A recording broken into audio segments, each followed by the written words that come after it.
Yang saya hormati Bapak dosen pengampu mata kuliah Filsafat Ekonomi Islam dan teman-teman hadirin sekalian. Alhamdulillah, puji syukur kehadirat Allah Subhanahu wa taala, Tuhan semesta alam. Salawat dan salam selalu kita curahkan kepada Nabi Muhammad SAW yang telah membawa ajaran Islam sebagai jalan hidup yang sempurna, termasuk dalam hal ekonomi Islam yang adil dan membawa berkah. Hari ini saya akan membahas topik yang tidak hanya penting, tetapi juga sangat relevan dengan kehidupan kita saat ini, yaitu bagaimana ekonomi Islam menghadapi dan ikut serta dalam era digital yang terus berkembang. Sekarang ini semuanya serba digital. Belanja cukup lewat handphone, mengirim uang tinggal klik, dan segala urusan ekonomi Islam jadi lebih gampang dan cepat berkat teknologi. Inilah dunia baru yang kita sebut sebagai era ekonomi digital. Era di mana banyak peluang tetapi juga banyak tantangan yang tidak kalah serius. Nah, pertanyaannya, ekonomi ada di posisi mana? Apakah cuma menjadi penonton atau bisa ikut serta menjadi pemain utama yang memberi solusi yang adil dan berkah? Teknologi digital bukanlah musuh bagi ekonomi syariah. Justru ini adalah alat yang bisa kita arahkan ke arah kebaikan. Adapun beberapa peluangnya. Yang pertama, akses keuangan syariah jadi lebih mudah.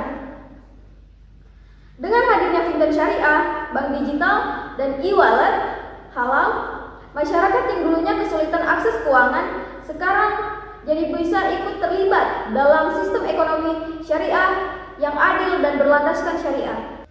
Yang kedua, pasar produk halal semakin luas.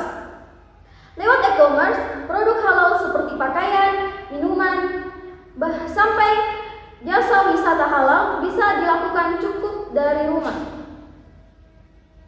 Tinggal klik, selesai. Yang ketiga, inovasi model bisnis syariah. Teknologi seperti blockchain, smart contract, dan big data bisa meningkatkan transparansi dan kepercayaan dalam berbagai akad seperti musyarakah, murabahah, dan ijarah. Yang keempat, zakat, infak, dan wakaf semakin praktis. Digitalisasi bikin pengumpulan dan penyaluran dana sosial Islam seperti zakat, wakaf jadi lebih cepat, aman, dan tepat sasaran. Potensi besar ini harus kita maksimalkan untuk kesejahteraan umat. Tentu saja, di balik semua peluang tadi, ada beberapa tantangan yang harus kita hadapi. Yang pertama, akad digital yang kadang masih meragukan. Banyak transaksi digital yang belum punya kejelasan akad. Bahkan ada yang mengandung riba, gharar, dan maisir. Maka sangat penting untuk kita terus melakukan ijtihad agar tetap sesuai prinsip syariah. Yang kedua, masalah literasi. Masih banyak yang paham syariah tapi kurang paham teknologi, dan sebaliknya. Maka kita butuh kerjasama antara ulama akademis dan orang-orang teknologi. Yang ketiga, regulasi dan ketinggalan zaman. Teknologi berkembang cepat, tapi regulasi kadang lambat menyusul. Kita butuh fatwa dan aturan yang bisa cepat beradaptasi tanpa melanggar prinsip syariah.